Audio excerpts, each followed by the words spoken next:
Hey, what's up, guys? So just wanted to say thank you very much for the excitement and enthusiasm that each of you has shared with me over the release of my new album tomorrow.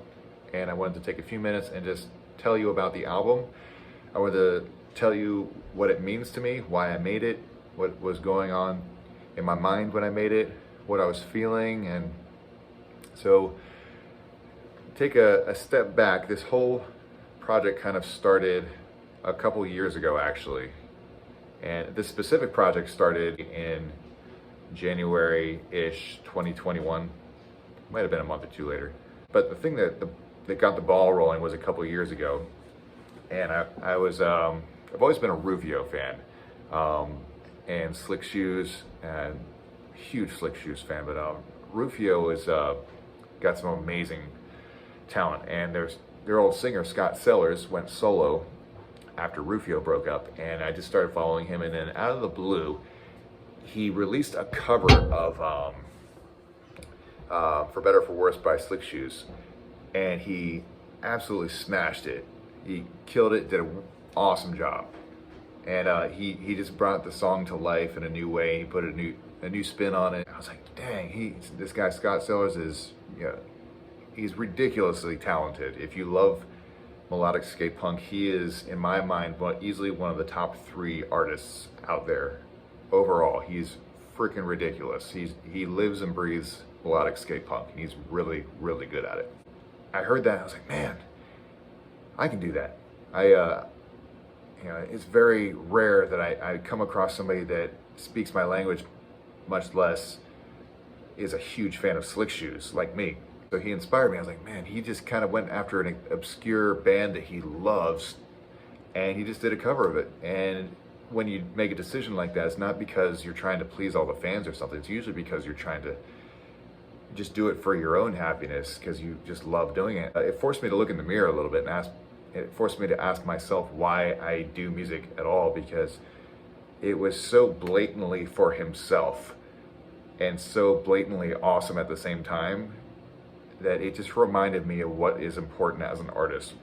If Scott Sellers can do it, I can do that too. So I ended up making an EP that was a tribute. It's a tribute EP to Broken Cedars. It's an old Christian melodic skate punk band from early 2000s, and they are ridiculous. They were ridiculous. But that project was directly inspired by Scott Sellers and his cover of For Better or For Worse by Slick Shoes. Now, fast forward a little bit, I got the wheels turning after that project, and I was like, man, I forgot how much I love this melodic skate punk stuff. It's cool to do a tribute album, but I want to do something for myself. So, sure enough, a couple months later, I started working on the Fast Songs Volume 1 EP, the 4-song EP, and I ended up knocking that out. I used the same presets and mixing templates that I used for Redder and Yellower. I ended up releasing that, and I did the 4th song on this EP that I made, the Fast Songs Volume 1, was a cover of Life is a Highway. And for some reason, I have a lot of listeners in Germany now, so kudos to all you guys in Germany. Thank you very much for your support. And that completely caught me off guard. I'm still not sure why, but it's really humbling to see that I'm getting some listens from Germany. And I'm not just saying that, by a short margin. There is almost 10 times more listeners of my music are from Germany now, just because of that Life is a Highway cover that I do. But anyways, that's a thing that happened, and apparently it is still going on. I picked up a fan base in Germany somehow. I have no clue how this happened. All I can say is I'm very humbled and grateful to my brothers and sisters in Germany. Thank you very much for your love and support. I'm very humbled and tickled that I've got some fans across the ocean who are just enjoying my music. So thank you very much. Rock and roll. So back to my story. What inspired tomorrow? So by the time I finished up Fast Songs Volume 1, it was a little bit more in the heat of COVID-19. There were some major stresses going on in my life, and I don't say that in a I'm special kind of way. I mean that in a we were all going through it. You know, whether you had more direct ways that you're impacted by COVID-19 or indirect ways, like, you know, just the inability to get food. You know, we were all, the whole world was just dealing with so much stress. So that's the landscape of Tomorrow, the album. It was just dreary, depressing. There was a lot of uncertainty. There was a lot of wanting to hit a punching bag and wanting to cry at the same time, and wanting to crawl into a hole and, you know, pull a rock over it and just forget everything that's going on out there. And at the same time, it was a very vivid sense of God's presence in my life. A very vivid sense of how there's a creator who is above all of this, and we're going on because of that. Just a really crazy time, and we're still in the middle of it. But that was the emotional landscape that I drew inspiration from. Track 1, Don't Give Up, is just a more optimistic approach. What it is just more of an emotional release version. It's more of a venting song than an uplifting song. And it's in the same category how I like when I listen to Eminem. I don't know why, but I just feel better after listening to Eminem. It just helps me vent if I'm in a bad mood.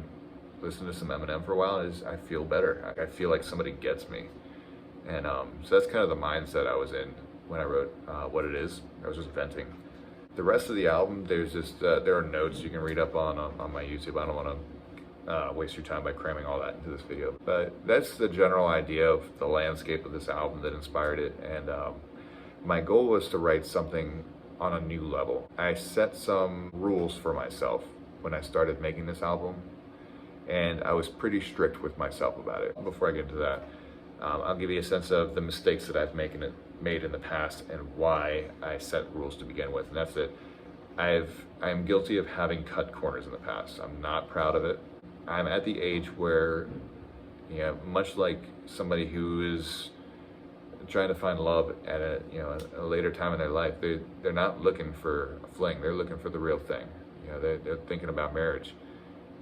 I am at the same point in my life with music and really everything in my life.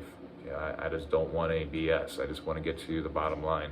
That includes filtering out all the crap and all the bad habits. So like, I just wanted to have better integrity with my artistic processes. So I looked at the things like, I think I used auto-tune way too much with my earlier work.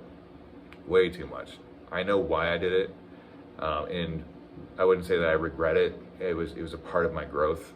And I don't think that I would be who I am as an artist or a person if I didn't make plenty of mistakes along the way. Another thing is I would come up with filler lyrics because I got writer's block. So I'd just be like, all right, as long as it sounds good, that works for me. That was something that hurt my integrity. I've done that in the past. I had done that in the past. That's something I set as a rule that I would not do for this album. I would not write any filler lyrics. Every lyric would have a meaning. It would come from the heart. I didn't want to put anything in there that didn't have sincerity behind it. Vocal layering, that's something that I've been lazy about in the past. I'm not proud of saying that, but I've had some really good ideas in the past, and the thing that held me back was just my own motivation. I would simplify processes to a fault, where instead of being the best I could be, I stopped it, and my excuse would be less is more, but sometimes more is more.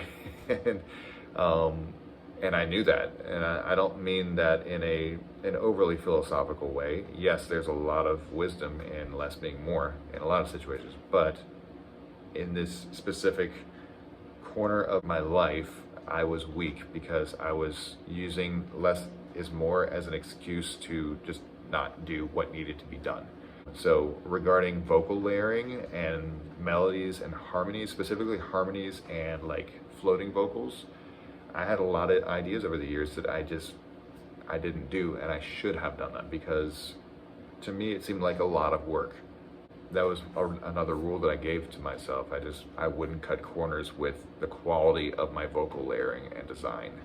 I wanted to have excellent vocal production while making it sound more natural. I didn't want to just slap autotune on everything. I wanted it to sound like me. The last rule, off the top of my head, I'm sure I'll think of something later, but the last rule I had was I just wanted this to be the best production I had come up with ever.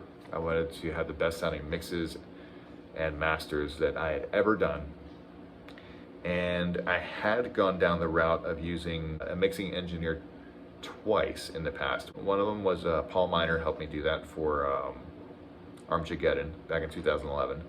He did a wonderful job, and I used another mixing engineer on my Zenota album, Fly, and I won't mention that engineer's name because I wasn't satisfied with the result I had with him, and I ended up just mixing it myself. And I learned a valuable lesson that I wanted to do mixing myself, because if you want it done right, do it yourself. But I had to get good at mixing and mastering.